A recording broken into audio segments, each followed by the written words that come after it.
to contact the nurses involved before it was broadcast. The Venezuelan president, Hugo Chávez, has announced that he's going back to Cuba for an operation because his cancer has returned. The recently re-elected leader also revealed for the first time that if his health worsens, his successor would be Vice President Nicolas Maduro. Chávez only returned from his last trip to Cuba on Friday following 10 days of treatment. Journalist Girish Gupta joins me from the Venezuelan capital, Caracas. Good to talk to you on Sky World News. Hugo Chávez has said it is absolutely essential that he has surgery. He's made this announcement. What, therefore, can we maybe read into his condition?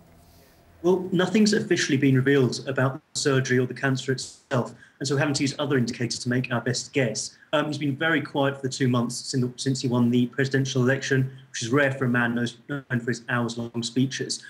He's missing a regional summit, something a man who has spent his political career trying to unite Latin America should not want to do. And he appeared incredibly solemn last night when speaking to the nation. He's done this before, though, so perhaps this is part of the Hugo Chávez act in time for regional elections next week. And he's built a fearsome political cult of personality. That's going to be a hard act to follow for Nicolas Maduro, isn't it? Why has he chosen him?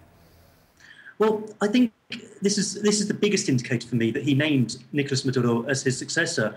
This is something he's never done, keen to have built up, like you said, his own personality cult, which has politically served him incredibly well.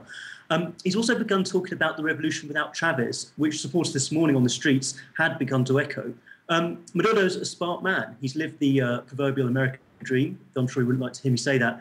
He rose from a bus driver to Hugo Chávez's heir. He's been a key player in Latin American relations, and he is a key ally to Hugo Chávez. However, I think his lack of essentially being Chávez now could become the opposition's best chance to unseat the president, as long as they remain unified. Now, Chávez is scheduled to be sworn in for his fourth term in office in January.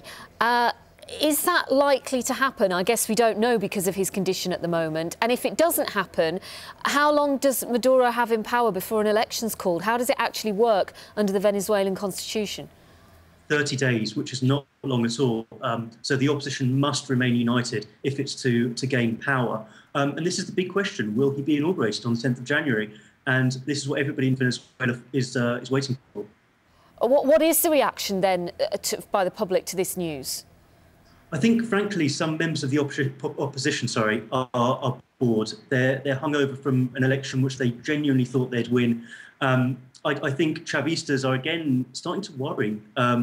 They now understand, they're now starting to say that the revolution can survive without Chávez, and this isn't something we've heard before.